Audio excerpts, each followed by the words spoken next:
Buenos días a todos. Les saluda Alonso Morales. Le damos la bienvenida al webinar que hemos denominado Combatiendo la Tercerización, evento dirigido a todo empresario e invitados especiales interesados en esta materia. Y se ha organizado conjuntamente con la Cámara de Comercio Nacional de Turismo, Canatur y Ahora Perú. El estudio Torres y Torres Lara es una firma legal con 54 años de actividad ininterrumpida. Y a la fecha contamos con un staff multidisciplinario de más de 40 abogados enfocado a brindar servicios de asesoría legal preventiva y correctiva en todas las áreas del derecho. Asimismo, cabe precisar que nuestra firma forma parte del grupo TITL, compuesto por la ACE Consultores, consultora económica y financiera del grupo, mediante la cual llevamos a cabo valorizaciones, due diligence, estructuraciones económicas, financieras de empresas, estudios de mercado, entre otros. Y asimismo, la Red Internacional de Negocios, a través de la cual llevamos a cabo operaciones de intermediación empresarial, a través de nuestra plataforma de negocios y de nuestros business brokers.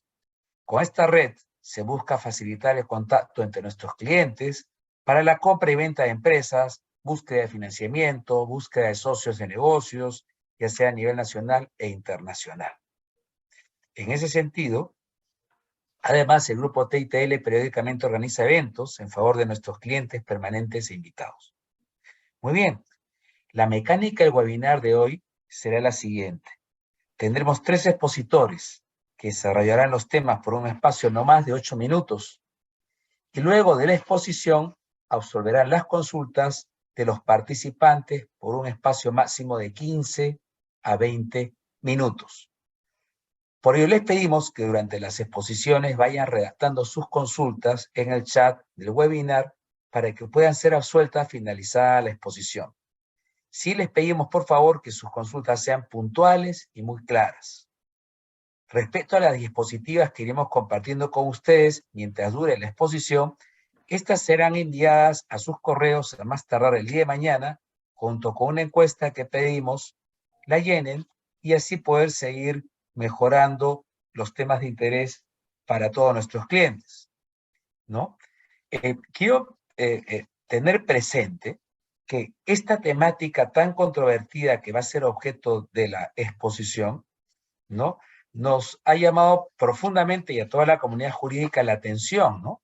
Puesto que a las empresas nos ha quedado claro, ¿no?, que todas las empresas siempre han tenido el ejercicio de su libertad empresarial para decidir qué parte de sus actividades económicas las hacían en forma dependiente o pedían la colaboración de terceros para desarrollarlas, ¿no? Y en ese sentido, clásicamente esto se ha dividido en servicios complementarios, en servicios temporales y, naturalmente, en la tercerización, que de repente se ubicaba en la parte central del negocio, pero ejercida por otra empresa con su gestión, sus bienes, sus equipos, su propia supervisión, ¿no? Hoy este aspecto de la libertad empresarial se encuentra en cuestión. Quizá de repente la autoridad puede asumir que hay algún tipo de fraude en algo de esto.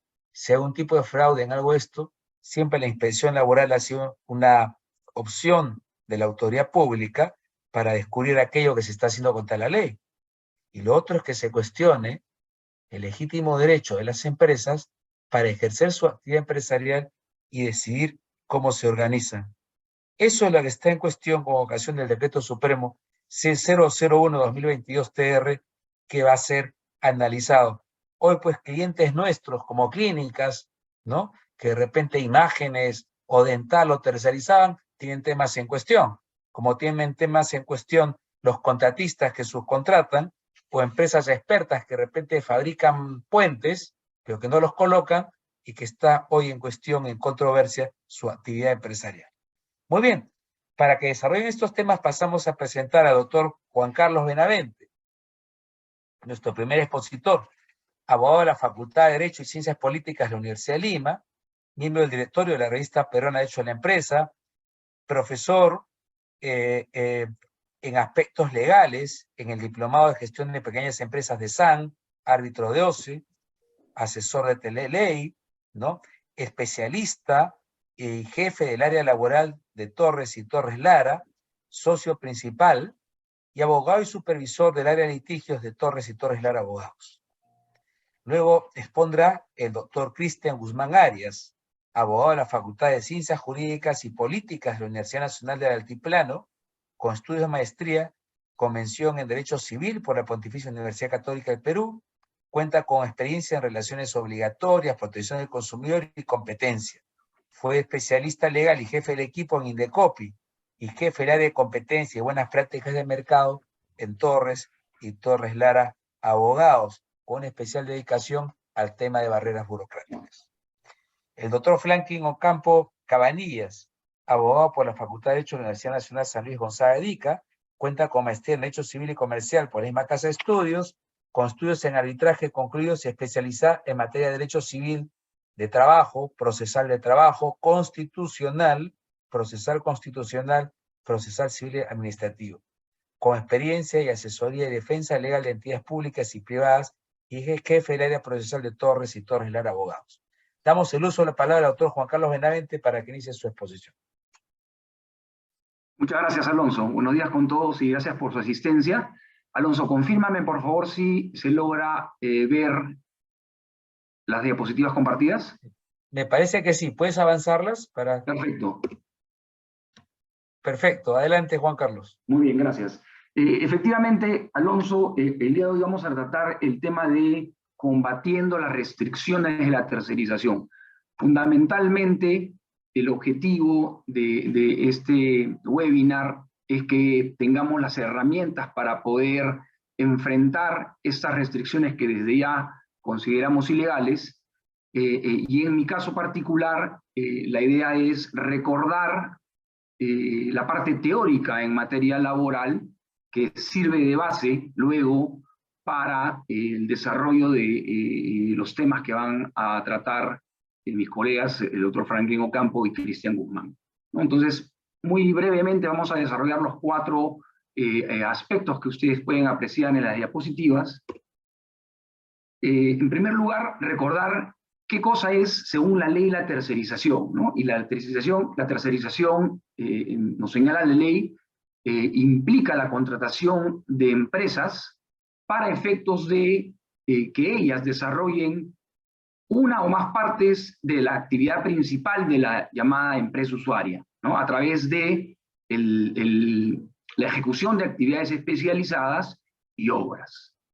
En la mecánica de conceptualizar la tercerización, la misma ley, en su artículo 3, ejemplifica una serie de supuestos de tercerización, entre ellos hace referencia al contrato de gerencia que está regulado en la Ley General de Sociedades, a los contratos de obra, a los procesos en general de tercerización externa, y este es el punto principal y álgido de la discusión, a aquellos procesos o aquellos contratos a través de los cuales un tercero se hace cargo de una parte integral del proceso productivo, ¿no? Este, decíamos, era la parte medular, porque quienes defienden los alcances de una tercerización general, por llamarla de una manera, sostienen que el artículo 3 de la ley permite de manera amplia la tercerización de una parte integral del proceso productivo. El Decreto Supremo 001-2022 ha venido a aplicar una restricción. La posición del Ministerio de Trabajo, y se puede apreciar en el informe 187-2022, es que la ley no dice lo que dice, ¿no? Es una cuestión bastante anecdótica. La posición del Ministerio dice, mejor dicho, la posición del Ministerio es que esta norma, o esta parte de la norma, no establece que es posible tercerizar cualquier etapa, ¿no? Entonces se agarra de ahí para intentar convencernos de que la ley no señala lo que claramente señala. Y reiteramos, señala con mucha especificidad que esa empresa tercera se puede hacer cargo de una parte integral del proceso productivo, de cualquiera. No hay una restricción en ese sentido. Y eso, lo veremos un poquito más adelante, es el tema central en discusión. Muy bien. Entonces, ¿Cuáles son los requisitos para que una empresa ejecute realmente un servicio de tercerización? ¿No? Sin perjuicio del desarrollo amplio que puede tener cada uno de ellos, la ley y el reglamento establecen estos requisitos.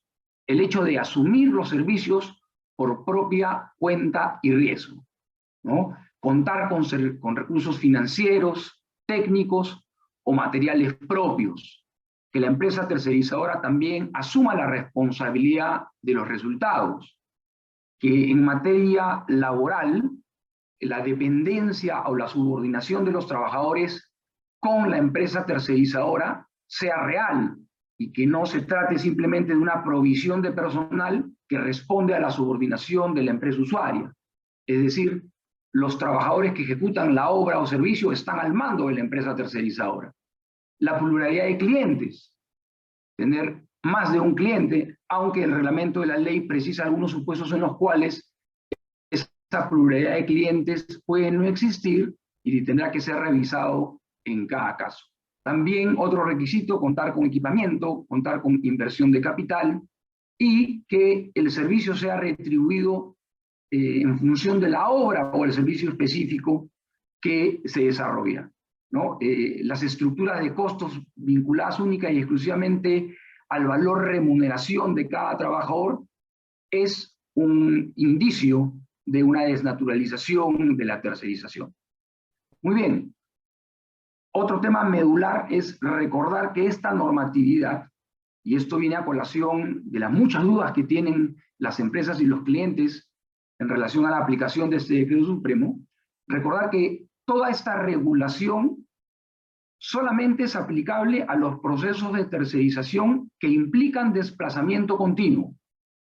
Por lo tanto, si existe un proceso a través del cual uno entrega una obra o servicio a un tercero, pero ello no implica desplazamiento, entonces esta normatividad no aplica. Estamos fuera del ámbito de esta normatividad.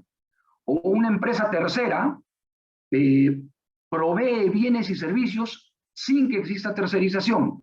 También estamos, en ese supuesto, fuera del ámbito de aplicación de la ley de tercerización. Entonces, veamos que existe un concepto de lo que es la tercerización regulada por la ley 29245 y, si queremos verlo así, un concepto de lo que es la tercerización coloquial, ¿no? A través de la cual una empresa tercera sin desplazamiento continuo brinda servicios como lo podría ser un estudio de abogados, como lo podría ser una empresa especializada en ventas, como lo podría ser un estudio contable. Muy bien, entonces este decreto supremo 001-2022, ¿qué es lo que nos viene a contar como nueva historia? En primer lugar, modifica el concepto de lo que es actividad especializada y obras. Sin embargo, ese no es el elemento central. El elemento central es el hecho de que introduce a esta discusión el concepto núcleo del negocio, ¿sí? Y en relación a ello, precisa que las actividades especializadas u obras que se pueden encargar a una empresa tercerizadora no pueden tener por objeto el núcleo del negocio.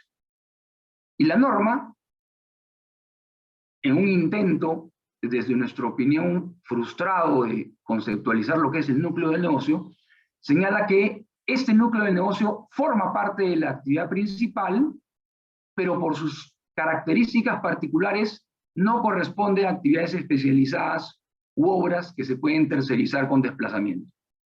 Esta es una definición definitivamente absolutamente amplia, muy genérica, que la verdad tendrá que intentar desarrollarse en adelante con las inspecciones o las discusiones legales que se puedan presentar.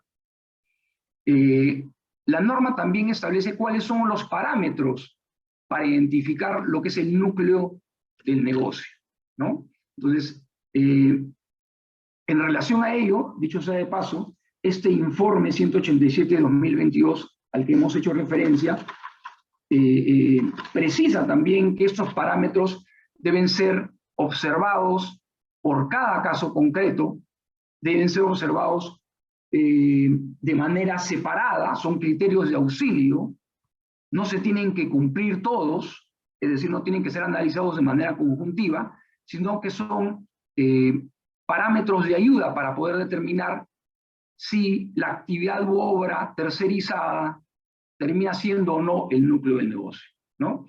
Y se señala que hay que analizar cuál es el objeto social de la empresa. Esto también tiene sus matices, porque los objetos sociales de las empresas en los actos de constitución pueden ser muy amplios, pero en la realidad se desarrollan solamente algunas de las actividades, lo que se denomina corporativamente el giro del negocio. Entonces, puede ser que una actividad tercerizada esté dentro del objeto social, pero la empresa nunca se dedicó a ello. Entonces, ese es un ejemplo muy gráfico de cómo, si bien este es un parámetro, tiene que ser analizado en el supuesto específico. También otro de los parámetros es que se pueda apreciar lo que identifica a la empresa frente a los clientes finales. Un tercer parámetro, ¿cuál es el elemento diferenciador de la empresa dentro del mercado? Es un poco una repetición del numeral 2 señalado, ¿no? Un cuarto parámetro, la actividad de la empresa que genera un valor añadido a sus clientes. Y uno final, bastante importante, que quizás sea uno de los que más puedan ser discutidos, es cuál es la actividad de la empresa que suele reportar los mayores ingresos. Claro, porque si existen actividades muy satelitales o muy complementarias que no son las que generan de manera central los ingresos de las empresas, entonces no podríamos decir que aquellas son necesariamente nucleares, ¿no? Pero la discusión está abierta. Habrán criterios y criterios, posiciones en las cuales muy claramente alguien diga esto es núcleo del negocio y otra parte diga considero que esto es absolutamente satelital. Y esa es además también una de las grandes deficiencias de esta normatividad. La gran pregunta que genera además las exposiciones de mis colegas es si es esta modificación legal o no. La legalidad de la modificación. ¿Contraviene lo que señala la ley? Consideramos que sí, categóricamente que sí. Habíamos señalado que el artículo 3 de la ley, las primeras diapositivas, precisan con toda claridad que la tercerización puede implicar asumir una parte integral del proceso productivo. Una parte integral del proceso productivo es claramente el núcleo del negocio. Sin embargo, luego, el Decreto Supremo 001-22-TR establece esta restricción, esta limitación, diciendo el núcleo del negocio no puede tercerizarse, contraviniendo lo que señala la ley.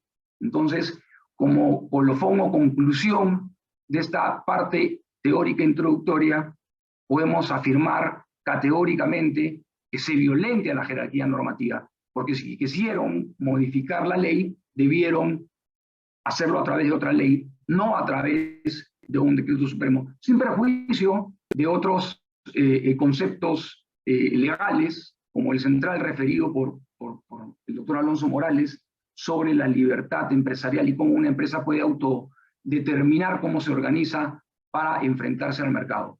En conclusión, esta modificación del decreto supremo contraviene la ley y por eso la consideramos una modificación absolutamente ilegal. Entonces, esa es la gran conclusión de esta primera parte. Le cedo el uso de la palabra a el doctor Cristian Guzmán.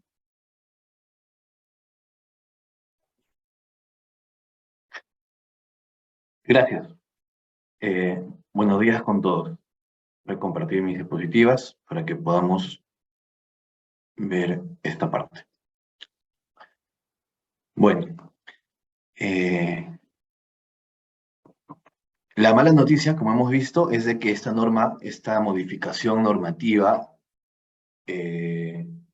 digamos, hace que se pueda interpretar que cualquier actividad de la empresa puede ser núcleo del negocio.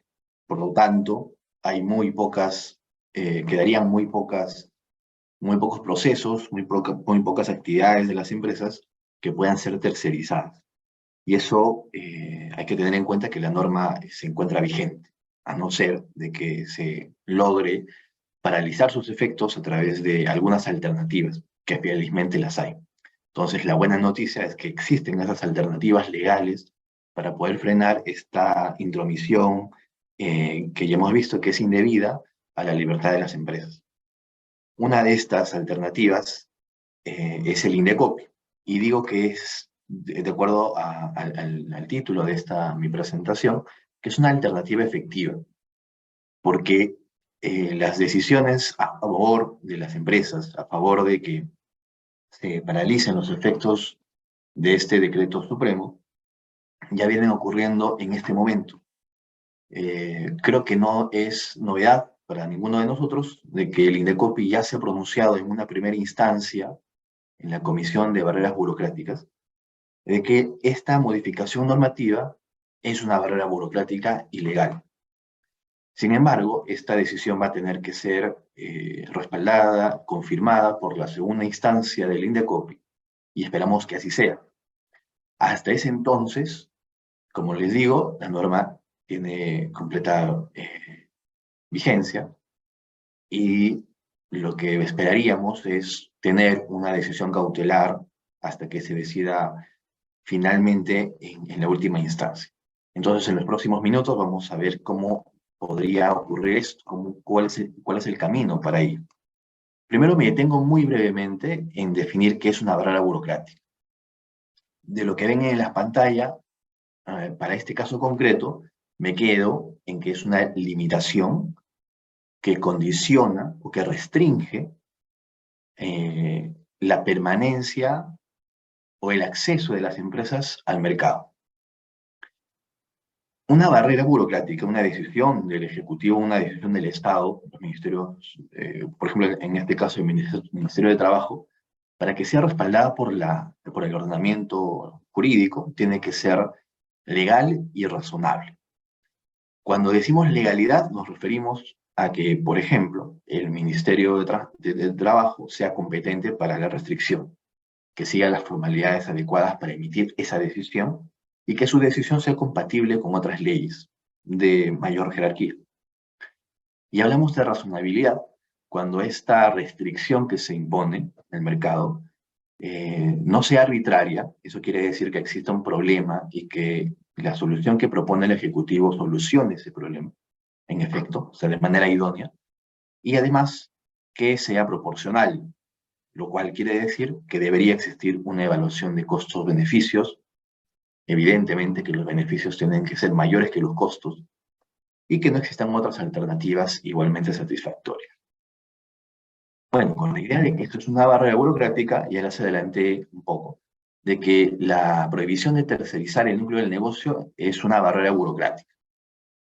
Para esa decisión, para tener una decisión favorable del Indecopi, estamos siguiendo digamos, una línea argumentativa en este sentido. Primero, un argumento formal y luego dos argumentos que tienen un mayor peso sobre el fondo. En principio, esta norma, este decreto supremo, ha sido emitido sin seguir un procedimiento especificado en la ley. La ley peruana establece que se tiene que publicar el proyecto normativo en el Diario Peruano para la opinión de la ciudadanía. En este caso no se ha hecho, ¿no? El Ministerio de Trabajo no ha publicado el proyecto, sino directamente el decreto supremo que restringe, como ya hemos visto, las actividades de tercerización. No se exceptúa la publicación cuando es impracticable, innecesario, contrario a la seguridad o al interés público. En este caso, el Ministerio de Trabajo no ha justificado que exista una excepción para que no haya publicado el proyecto. Bueno, eso es un argumento de forma, pero se tiene que tomar en cuenta, y el Indecopi lo está tomando en cuenta. También existen argumentos un poco más fuertes para poder frenar la modificación normativa, y es el que ven en la pantalla. Como ya nos adelantó el doctor Benavente, la ley que regula la tercerización, en su artículo 3, señala de que un tercero se puede hacer cargo de una parte integral del proceso productivo de una empresa. No especifica que existan restricciones a esta posibilidad, a este derecho, pero el decreto supremo lo está haciendo. En todo caso, está contraviniendo directamente lo que dice una ley una norma con una jerarquía superior, y está poniendo restricciones donde no había antes. Por ejemplo, también en el sector minero existe en la ley de minería una disposición legal acerca de que se puede contratar en estos supuestos la exploración, el desarrollo y la explotación, entre otras cosas. Es decir, lo que el actual decreto supremo consideraría núcleo del negocio. Entonces, este ejemplo particular de la minería puede replicarse también en otros sectores y puede existir normas especiales en otros sectores que establezcan también un derecho de las empresas para poder tercerizar. Por lo tanto, el decreto supremo estaría contraviniendo directamente no solo la ley que regula la tercerización, sino probablemente otras leyes especiales. Y finalmente, esta decisión del Ejecutivo no es razonable por los siguientes motivos, aunque adelanto que el Indecopi aún no ha llegado a este nivel de análisis, solamente al nivel de la legalidad, que se acaba en lo que acabamos de decir, ¿no? Que es la contravención a otras normas. Sin embargo, la decisión también es carente de razonabilidad por lo siguiente. En la exposición de motivos de este decreto supremo, se señala lo que vemos en la pantalla. La tercerización es importante, ellos reconocen que la tercerización es importante para la competitividad de las empresas. Pero el uso indiscriminado es una causa de afectación a los derechos de los trabajadores. Si se dan cuenta, ese es el problema que quiere resolver el Ejecutivo. Y lo ha especificado en su decreto supremo, en la exposición de motivos de su decreto supremo. Si ese es el problema, el funcionario público, que personifica el Ministerio de Transportes, ha tenido la siguiente idea: prohibir la tercerización de actividades del núcleo del negocio. Pero para ello no ha hecho ningún análisis costo-beneficio y no ha llegado a la conclusión de que los beneficios son superiores a los costos. Por lo tanto, una lógica conclusión, ¿cómo acabaría esto? Es justamente en una medida que no es razonable. La tercerización, como vemos, no es la causa del problema. El problema es el uso indiscriminado de una herramienta legal. Y como sabemos todos, cualquier herramienta legal que es ejercida, es usada de forma abusiva, pues tiene que frenarse. Y existen otros mecanismos más idóneos y más eficaces para poder frenar el uso abusivo de un derecho. Habíamos visto, por ejemplo, que la inspección que tiene SUNAFIL puede ser una vía para poder determinar si es que alguna empresa está usando alguna facultad de manera injustificada, indiscriminada y abusiva. Entonces, la solución es lo que ven, digamos, se enmarca seguramente han escuchado esta frase: matar moscas a cañonazos. Con esta idea de solución, lo que está haciendo el Ejecutivo es sobredimensionar la solución y, digamos, tener algo, restringir un derecho constitucional de las empresas, pero su solución es desproporcionada. Digamos, la frase, la palabra, la conclusión para defender este punto es de que su solución es desproporcionada. El Indecopi se ha pronunciado a favor, como les adelanté en un momento, ¿no? Hay más de 90 empresas que han denunciado esta barrera, 50 de ellas han obtenido una medida cautelar, y el Indecopi también ya se ha pronunciado sobre el fondo, en el caso de COSAPI, ¿no? Que ha aclarado que el decreto supremo es una barrera burocrática ilegal. Pero como les decía, hasta que la segunda instancia no se pronuncie en el Indecopi, la herramienta idónea y eficaz para frenar esto en cada una de las empresas, porque cada una de las empresas tendrá que presentar su denuncia, es obtener una medida cautelar. Y esta se obtiene con estos 3 presupuestos esenciales. Debe haber una barrera burocrática, y hemos visto que existe. Debe ser verosímil, que tenga un carácter ilegal o carente de razonabilidad, y acabamos de ver que sí es ilegal, pero fuera de que sea ilegal también es carente de razonabilidad. Y por último, se tiene que demostrar que pueda causar un daño irreparable a la empresa. Esto obviamente va a depender de cada caso concreto. Si la empresa logra demostrar frente al Indecopi de que va a tener un daño irreparable, en efecto puede obtener una medida cautelar. Para lograr esto, el Indecopi continúa con ese siguiente proceso. Lo primero que se hace es presentar una denuncia ante la Comisión de Barreras Burocráticas. Esta se va a admitir a trámite. El Ministerio tendrá un plazo de 5 días hábiles para poder defenderse, prorrogables por 10 días hábiles. Se denuncia al Ministerio de Trabajo, pero también interviene el SUNAFIL como tercero interesado. Luego se hará un informe oral. A veces el Indecopi prescinde de este paso, pero cuando es muy necesario, nosotros siempre lo pedimos para poder sustentar oralmente nuestra postura. Luego viene la resolución de primera instancia. Esta resolución se puede apelar por la parte que pierde el caso en un plazo de 15 días. Lo importante es que la medida cautelar se puede obtener en cualquier etapa de este procedimiento y dura como máximo 120 días hábiles. Eso quiere decir un aproximado de 6 meses. El mismo plazo dura en la sala. Sin embargo, la experiencia que tenemos hasta el momento nos indica de que en el caso específico de esta denuncia de Barreras por el tema de la tercerización, está tomando como 4 meses, más o menos, aproximadamente, en resolverse en primera instancia, y la medida cautelar alrededor de un máximo de 2 meses. Entonces, por lo mediático del asunto y por las decisiones que ya han venido ocurriendo en Indecopi, los plazos legales, en este caso favorablemente para las empresas, se están acortando. Bueno, eso es por mi parte. Yo doy el pase al doctor Franklin Ocampo, que nos va a hablar de una alternativa también importante, que es la alternativa judicial y que puede complementar a lo que les acabo de decir. Muchas gracias. Gracias, Cristian. Buenos días con todos. Yo quiero hablarles darle una mirada en principio constitucional al problema. Para ello, en primer lugar, voy a mencionar los visos de inconstitucionalidad que ya tiene este decreto supremo y cuáles son los mecanismos de protección judicial constitucional que nos ofrece nuestro ordenamiento para poder pues, denunciar la inaplicación de este decreto supremo. Siguiente, por favor, Jackie.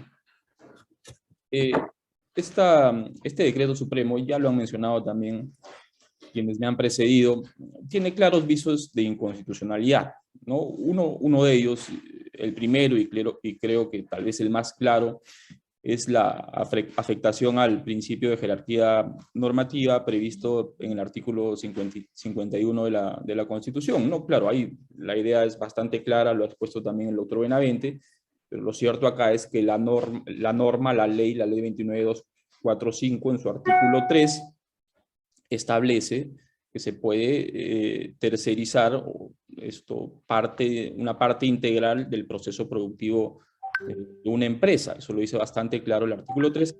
Sin embargo, este decreto supremo 001-2022 establece o introduce el concepto de núcleo de negocio y restringe o prohíbe justamente la posibilidad de tercerizar este aspecto, el núcleo de negocio, una cosa que claramente la ley no establecía, restricción que la ley no establecía. Entonces ahí ya de manera clara podríamos observar una afectación al principio de jerarquía normativa, ¿no? Porque vía modificación del reglamento se está desnaturalizando o introduciendo una restricción que la propia ley, la 29245, no establece.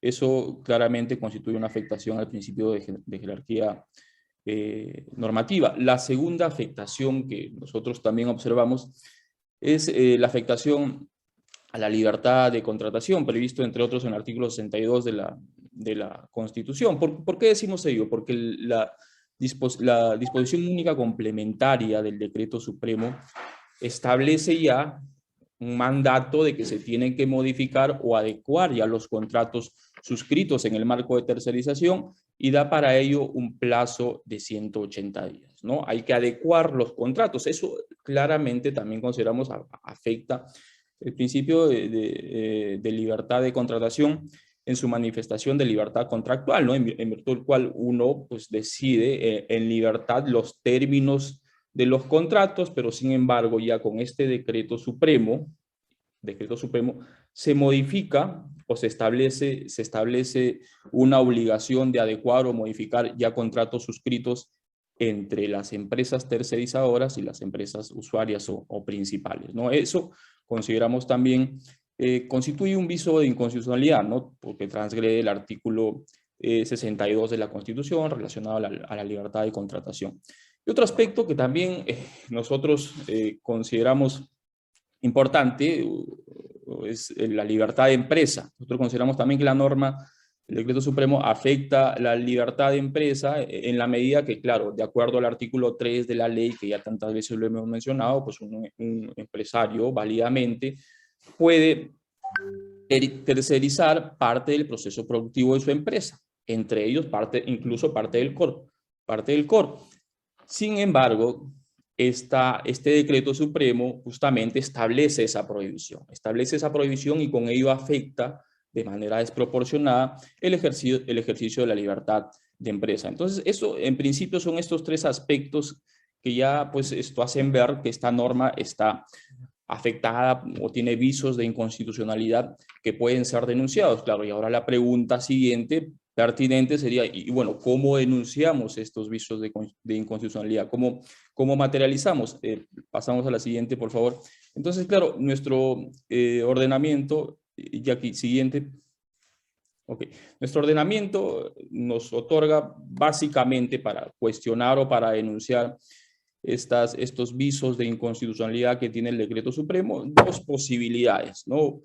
Una es el proceso de amparo, acá en la diapositiva podemos ver algunas características del mismo, y otro es el proceso de acción popular, ¿no? Entre las características más importantes de ambos, que es importante resaltarlo para tener una idea clara de lo que pues podría devenir si acudimos a alguna de ellas, es que el proceso de amparo generará en el supuesto de que se obtenga un fallo favorable, la inaplicación para el caso de la norma, ¿no? O sea, quien demanda, el demandante en este proceso de amparo, pues será beneficiado eventualmente con el fallo. Solo él, a diferencia de una acción popular en la cual también se puede cuestionar justamente se puede cuestionar o denunciar estos aspectos de inconstitucionalidad que hemos mencionado precedentemente. Claro, pero la acción popular lo que busca o lo que otorgaría es la posibilidad de expulsar del ordenamiento jurídico a este decreto supremo, ¿no? Entonces, en este caso, no solamente el demandante sería el beneficiado con una sentencia favorable, sino que serían beneficiados en realidad todas las empresas, ¿no? Ese es un aspecto importante también, un primer aspecto importante, una diferencia importante entre el proceso de amparo y el proceso de acción popular. La otra diferencia también importante entre un amparo o una acción popular a la que se puede recurrir es que en el primero, en el amparo, en última instancia resuelve el Tribunal Constitucional. Se inicia en el Poder Judicial, pero en última instancia resuelve el Tribunal Constitucional, a diferencia del proceso de acción popular, ¿no? El proceso de acción popular es de competencia exclusiva del Poder Judicial. Acá, en última instancia, resuelve la Corte Suprema. Hay un aspecto también muy importante que siempre se tiene que tomar en consideración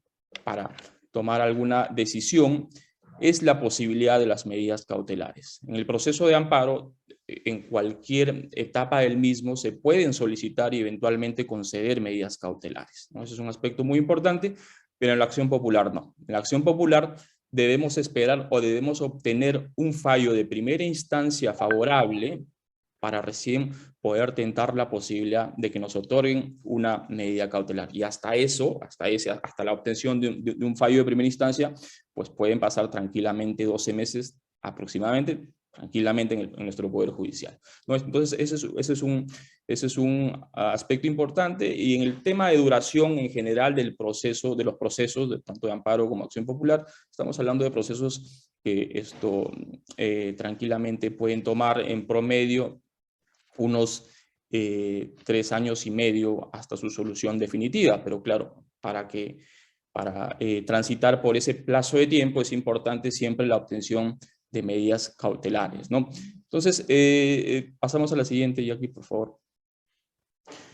Como consideraciones finales, es pertinente mencionar que ya, bueno, existen medidas cautelares dictadas por el Poder Judicial en procesos de amparo, yo diría que la posición es casi pacífica ya, no podría afirmarlo en definitiva, pero es casi pacífica porque, bueno, se han otorgado medidas cautelares en procesos de amparo, tanto en Lima, acá en Lima, como en provincias, incluso en la Corte Superior de Justicia de la Libertad ya hay un pronunciamiento, incluso de segunda instancia, que, mediante la cual se otorgó una medida cautelar en un proceso de amparo. Y acá, para finalizar, yo quiero referirme a un aspecto muy importante que nace de una pregunta que alguna vez se me realizó, y es la siguiente, ¿no?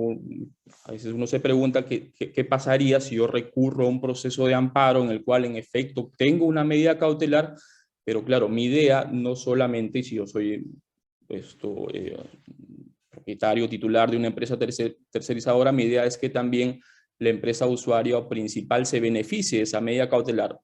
Esa medida cautelar eventualmente me va a beneficiar nada más a mí como demandante en el proceso de amparo o beneficiará también a mi contraparte, que es la empresa usuaria, ¿no? Esa es la incógnita, y es una incógnita totalmente válida. Entonces acá se hace necesario, creo, tener una estrategia global, y se puede en todo caso recurrir o se puede cuestionar, ambas empresas pueden cuestionar a la norma, me refiero tanto a la empresa tercerizadora como a la empresa usuaria. Incluso podría optarse por en un caso por el mecanismo de la denuncia de las barreras, que ya lo ha expuesto Cristian, y en otro caso por la formulación de una demanda de amparo con una medida cautelar, para tener una estrategia global del tema y, bueno, cerrar el círculo, ¿no? Cerrar el círculo, y ambas empresas o ambas partes en el contrato de tercerización, tanto la empresa tercerizadora como la empresa usuaria, estén protegidas, ya sea por un mandato administrativo del INDECOPI o por un mandato de resolución judicial del Poder Judicial a través de una medida cautelar. Yo con esto concluyo, le doy el pase al doctor Juan Carlos Benavente para unas reflexiones finales.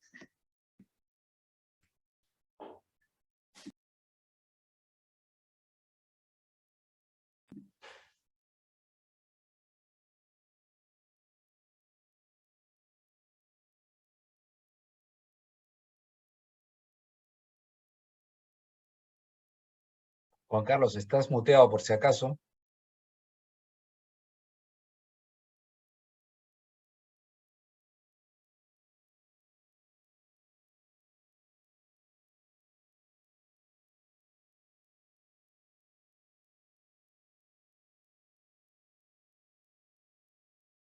Juan Carlos, ahora sí. ¿Escuchan? Perfecto.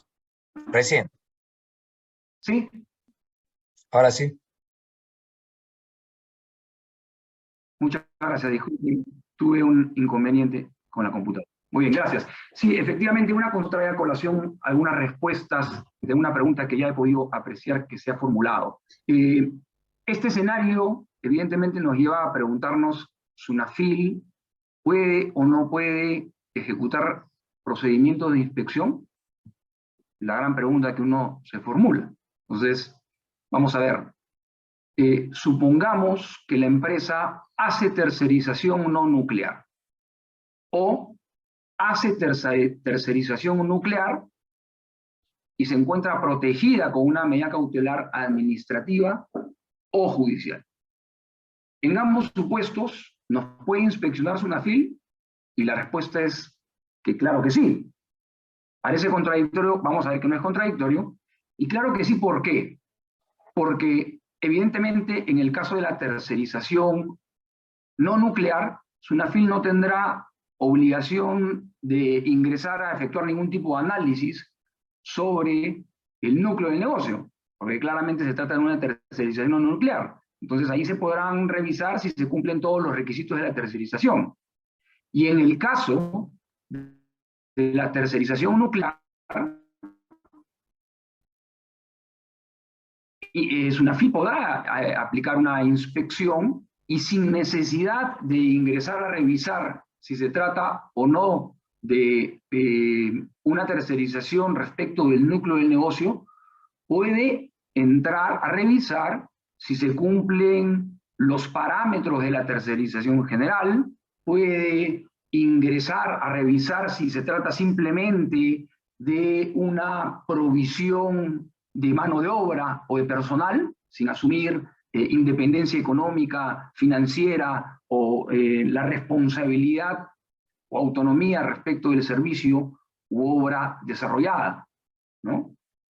Y terminar evidentemente con pronunciándose en relación a una desnaturalización. ¿A qué nos lleva esto?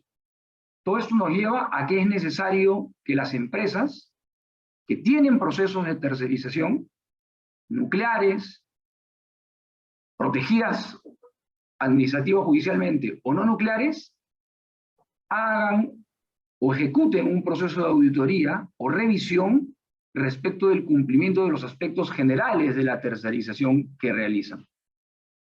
Porque SUNAFIL puede ejecutar su facultad fiscalizadora y sancionatoria y terminar concluyendo que se trata de una desnaturalización de la tercerización. Entonces no nos sintamos simplemente protegidos por el hecho de tener una medida cautelar, porque los requisitos generales de la tercerización, muy al margen de la discusión del núcleo de negocio, deben ser cumplidos. Entonces, en ese sentido hay una invitación a una reflexión en relación a la necesidad de hacer una revisión general de los procesos de tercerización para poder estar tranquilos y enfrentar las inspecciones que SUNAFIL pueda aplicar. Eso sería todo, Alonso. Muchas gracias por escucharnos. Muchas gracias. Vamos entonces a pasar a la etapa de las preguntas, no sin antes notar que varias de las preguntas vienen sobre la efectividad de las medidas cautelares, sobre cómo afrontar las inspecciones de SUNAFIL, ¿no? Sobre si es que los alcances de la medida cautelar obtenida por COSAPI benefician a todos en forma general, si una reducción de barreras burocráticas, eliminación de barreras burocráticas por ilegalidad también tiene alcance general. Vienen preguntas en ese sentido, y solo hacerles notar, además, el doble rasero con que a veces opera el Estado, ¿no? Hoy en el diario Gestión tenemos una noticia en la cual se señala que el gobierno está proponiendo una ley para limitar, digamos, para que la tercerización no aplique en el sector público y en todo caso solo aplique en el sector privado. En fin, vamos a mirar ese tema también con detenimiento. Les paso las preguntas. ¿Comenzaría Juan Carlos Benavente con las preguntas? Correcto, muchas gracias.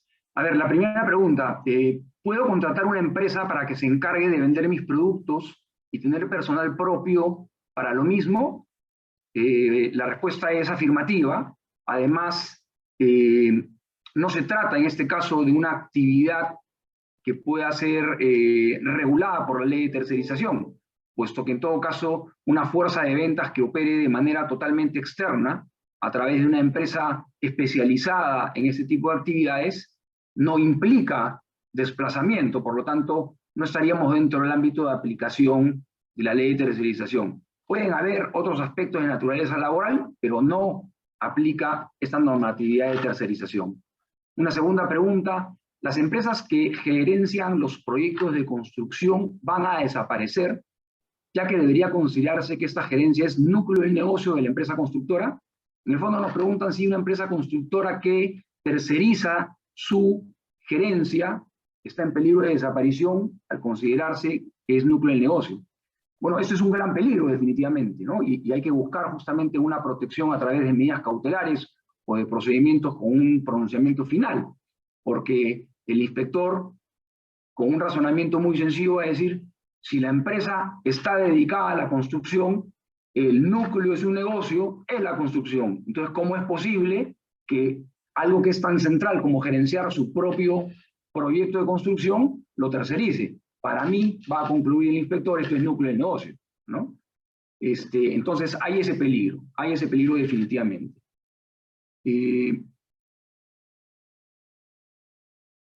Fabrico unas piezas para venta todo el año, pero parte del armado se terceriza. ¿Esto es posible? Bueno, si se trata de el armado o parte del armado externo en donde no hay desplazamiento, no tendríamos ningún inconveniente. Si el desplazamiento se produce si la tercerización se produce con desplazamiento, tenemos también ahí una gran complicación. Es un poco el ejemplo de la gerencia de proyectos en una empresa constructora, ¿no? El tema es bastante delicado. Puede ser muy razonable si se trata de una parte muy especializada en la fabricación de piezas. Habría que hacer evidentemente un análisis mucho más amplio, pero es un tema definitivamente contingente. Otra pregunta en materia laboral. ¿Qué pasa si el Ministerio o SUNAFIL no acatan la decisión del INDECOPI? ¿Qué me protege? Bueno, hasta que no exista un procedimiento concluido, la autoridad administrativa en materia laboral puede continuar, salvo que exista una medida cautelar, ejerciendo su facultad de inspección. Lo que hay que tener en cuenta es que cualquier procedimiento de inspección dura un tiempo, puede durar bastantes meses, porque es un procedimiento que tiene una primera etapa de investigación y la etapa de sanción tiene 2 instancias, que incluso concluida la vía administrativa puede pasar al Poder Judicial en una acción contenciosa administrativa, y en todo ese devenir procedimental la empresa ya puede haber obtenido resultados definitivos y favorables, ya sea en el INDECOPI o en el Poder Judicial, que le van a servir para defenderse de esa acción de SUNAFIL. Entonces, al margen de que uno pueda creer que el camino es largo, mucho más largo puede ser también todo el procedimiento inspectivo que pase por la vía administrativa y de la parte judicial. Entonces, hay que protegerse, hay que comenzar ya, en otras palabras, ¿no? Otra pregunta. ¿Cómo enfrentar a un fiscalizador de SUNAFIL cuya discrecionalidad de interpretación es contraria o la que han manifestado respecto al principio de jerarquía normativa? Un poco reitero lo que señalé en la respuesta anterior, ¿no? Es mejor enfrentar a una fiscalización de SUNAFIL contando con una acción de amparo o con una denuncia ante el INDECOPI, no obstante que de pronto hasta ni siquiera se tengan medidas cautelares, porque eso siempre puede frenar un poco al inspector. Pero si no se tiene absolutamente nada, evidentemente va a haber cancha libre para el inspector, ¿no? Evidentemente ese escenario se mejora si se tienen medidas cautelares. Otra pregunta en materia laboral. Pero SUNAFIL no va a verificar la no aplicación de tercerización en el núcleo de la empresa. Cuando ellos tercerizan su núcleo laboral, suena como a ironía. A ver, no comprendí muy bien la pregunta. Dice, pero SUNAFIL va a verificar la no aplicación de tercerización en el núcleo de la empresa. Cuando ellos tercerizan su núcleo laboral, como que suena ironía. Bueno, sí, pues, como incluso dijo el mismo doctor Morales, aquí hay doble rasero en el Estado, ¿no? Establecen ciertas reglas, pero ellos mismos las incumplen. Las empresas de seguridad de una empresa dedicada a hotelería entraría en este decreto. En ese caso, los servicios complementarios de seguridad y vigilancia están considerados en el marco de la Ley de Intermediación Laboral. Por lo tanto, no aplica en este supuesto la tercerización. Una empresa que brinda servicios contables y recursos humanos, además figura en su objeto social, ¿puede contratar a un tercero para estas mismas actividades? Bueno, habría que ver exactamente cómo, en el caso concreto, se ejecutan esos servicios contables y de administración de recursos humanos, ¿no? No me atrevería a dar una respuesta específica porque es bastante genérica la pregunta. Buenos días. Una consulta en el rubro de restaurantes. ¿El servicio de delivery se puede tercerizar? Consideramos que sí, consideramos que es perfectamente tercerizable, consideramos que no forma parte del núcleo del negocio, porque en los restaurantes la fabricación y la venta de los alimentos es el núcleo del negocio, pero no necesariamente el traslado de estos para pedidos vía delivery. Así además se viene manejando desde hace muchos años, ¿no? La ley de tercerización solo alcanza cuando se contratan empresas, también a personas independientes con recibos por honorarios. No, acá solamente hablamos de parte de los procesos productivos a través de empresas de tercerización. La contratación de personas a través de recursos humanos, perdón, a través de recibos por honorarios, en todo caso está regulado a través del Código Civil y a través de la ley laboral, en caso que a través del principio de primacía de la realidad se determine que existe relación laboral y no un servicio civil. Para no consumir todo mi tiempo con las preguntas laborales, le cedo el uso de la palabra al doctor Cristian Guzmán. Conmigo eso sería todo. Muchas gracias por su atención. Gracias. A ver, hay algunas preguntas que las voy a tomar, las voy a responder yo y que se refieren específicamente al tema de Indecopi, el tema de barreras burocráticas. Bueno, una de ellas señala que hay empresas que han conseguido medidas cautelares emitidas por el Indecopi y también por el Poder Judicial, incluso pronunciamientos sobre el fondo, por ejemplo, COSAPI o Shogun y una en el norte del país. ¿Esto es suficiente para evitar el actuar de SUNAFIL? Bueno, por lo pronto, la cautelar de ellos es suficiente para su caso particular, por el caso de COSAPI, para el caso de Shogun o para el caso de las empresas que hayan conseguido esta medida cautelar. Por eso cada empresa tendría que conseguir su propia medida cautelar, hasta que el Indecopi no se pronuncie sobre el fondo en la última instancia y de manera definitiva para todo el mercado.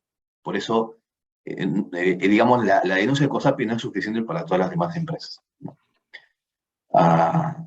Luego, Indecopi declara, señala esta persona, Indecopi declara que la norma es barrera, si el Indecopi declara que la norma es barrera burocrática, ¿esta decisión se aplica para todas las empresas o solamente para el que denuncie?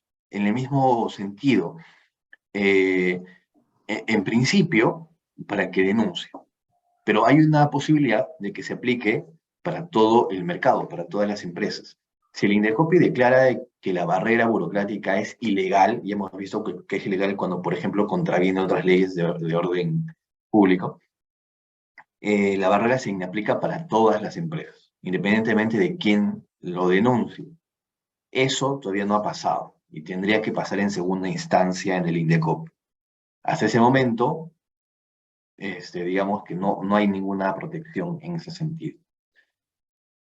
¿Qué pasa si el Ministerio o SUNAFIL no acatan la decisión del Indecopi? ¿Qué me protege? Acá complemento la idea que ya señaló el doctor Benavente, simplemente en el sentido de que si bien hasta el momento no hay ninguna decisión definitiva en Indecopi, no hay una resolución definitiva en Indecopi, cuando la haya, el Ministerio, SUNAFIL, no pueden desacatar esta disposición del Indecopi fácilmente. En principio porque el Indecopi puede multar a la entidad y también puede multar al funcionario público que desacate una resolución, una decisión de este tipo en el Indecopi. O sea, si la norma se le aplica con carácter general y SUNAFIL, a pesar de ello, la ejecuta o digamos, restringe el mercado, aplica esta norma de tercerización o que prohíbe la tercerización, puede ser acreedor a una multa del Indecopi hasta 20 UITs personalmente, o sea, hacia el funcionario encargado. ¿Qué pasa si en el caso de COSAPI la segunda instancia del Indecopi decide que la barrera sí es legal? Esto es un escenario que puede pasar y no deberíamos descartarlo. Y yo sé que las decisiones del Indecopi y también del Poder Judicial hasta el momento son pacíficas en el sentido de que la norma es una barrera o la norma no tiene amparo o asidero legal o asidero dentro de nuestro ordenamiento jurídico. Pero ¿qué pasaría si en el supuesto negado la sala del Indecopi revierte esta primera decisión y declara que la barrera sí es legal? Es decir, que no contraviene la ley y que más bien la desarrolla como lo postulan los que han propuesto esta normativa. Pues un segundo nivel de análisis en el Indecopi será averiguar si es que esta barrera, a pesar de ser legal, es razonable o no es razonable. Esto sí opera en cada caso concreto, en el caso particular de cada una de las empresas. Sabemos que la tercerización es un mecanismo, es una herramienta lícita hasta antes de que se emitiera este decreto supremo para tener una ventaja competitiva legal, una ventaja competitiva respecto, en el mercado respecto a sus competidores, ¿no? Obviamente se puede tercerizar ciertos sectores de la empresa, ciertas actividades. No sé, los hoteles, por ejemplo, pueden tercerizar los restaurantes, el entretenimiento, el gimnasio, la lavandería. Hay mucha experiencia en ese sentido en el mercado. Ahora que no lo pueden hacer por este decreto supremo, tendrían que definitivamente obtener una medida cautelar para poder frenar esta intromisión legislativa, o esta intromisión ni siquiera legislativa, sino esta intromisión normativa de un rango inferior, como es un decreto supremo. Y creo que por acá había una última pregunta sobre barreras burocráticas. Por acá había una... La ley de tercerización... Me parece que por acá estaba cuánto demora más o menos el procedimiento y tener una medida cautelar. Bueno, la cautelar no tiene un plazo específico en Indecopi, ¿no? La denuncia de barreras sí se tiene que resolver máximo en 120 días hábiles, pero la medida cautelar no tiene. Sin embargo, como les había mencionado, nuestra experiencia nos indica de que en este caso en particular el Indecopi está demorando máximo 2 meses en dictar una medida cautelar favorable a las empresas que denuncien una barrera burocrática. Eso es todo por mi parte. Le doy el uso de la palabra al doctor Franklin Ocampo. Gracias, Cristian. A ver, yo voy a dar respuesta a las preguntas que tienen que ver con los mecanismos judicial o constitucional. Una de las preguntas que se ha planteado es que si no es posible ir al Tribunal Constitucional, entiendo pues a cuestionar a este decreto supremo. Y la respuesta es no de manera directa, sí de manera indirecta. ¿Y por qué digo ello? Porque el proceso de amparo al que me he referido sí permite la posibilidad de recurrir en última instancia al Tribunal Constitucional, ¿no? Sí podríamos a través del proceso de amparo llegar al Tribunal Constitucional, pero no iniciamos el proceso en el Tribunal Constitucional, sino que lo iniciamos en el Poder Judicial. Y por la naturaleza de la norma que se está cuestionando, esto es un decreto supremo que modifica un reglamento, el camino para expulsar del ordenamiento a esta norma a través de una acción constitucional es el camino de la acción popular, no de una acción de inconstitucionalidad que está reservado para las normas con rango de ley. Como esta tiene un rango de reglamento, pues entonces el mecanismo para expulsar del ordenamiento a esta norma es la acción popular. Y la acción popular, como lo he mencionado, si se recurre a esta vía, es de competencia exclusiva del Poder Judicial. No llegamos ahí al Tribunal Constitucional, sino que el Poder Judicial, en última instancia, la Corte Suprema resuelve. Otra pregunta que se hace está relacionada al tiempo que toma la concesión de las medidas cautelares en un proceso de amparo. En realidad en el Poder Judicial es complicado hablar de tiempos exactos, es muy complicado, pero la práctica nos indica que puede tomar en promedio unos 3 a 4 meses, 3 meses aproximadamente, para que el Poder Judicial resuelva una medida cautelar dentro de un proceso de amparo. Puede ser menos, sí, puede ser menos, también dependerá del juzgado en el que caiga esta medida cautelar, pero eso es un tiempo aproximado de 3 meses desde su presentación, ¿no? La otra pregunta es si la obtención de un fallo favorable en una acción popular favorece a todos sin la necesidad de ser demandantes. Sí, la respuesta es afirmativa. En efecto, si se obtiene un fallo favorable dentro de un proceso de acción popular, la consecuencia de ese fallo es que la norma cuestionada, que el decreto supremo cuestionado, es expulsado del ordenamiento jurídico, por lo tanto, pues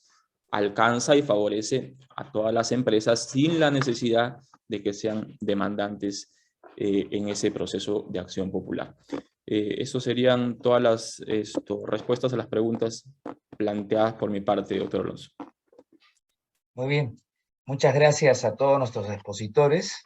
En caso de que haya quedado una pregunta sin responder, pueden contactarnos al correo que aparece en la presentación. Con esto hemos finalizado nuestro webinar. Esperamos reencontrarnos en próximos eventos. Como decimos, quedamos a su disposición para atenderlos en esta materia en lo que fuera necesario. Y seguimos pues adelante trabajando y apostando por nuestro país a pesar de estas dificultades que a veces se presentan en el desarrollo de la actividad empresarial. Pero por eso estamos para ayudarlos. Muchas gracias y buena salud para todos. Gusto de saludarlos. Seguimos adelante.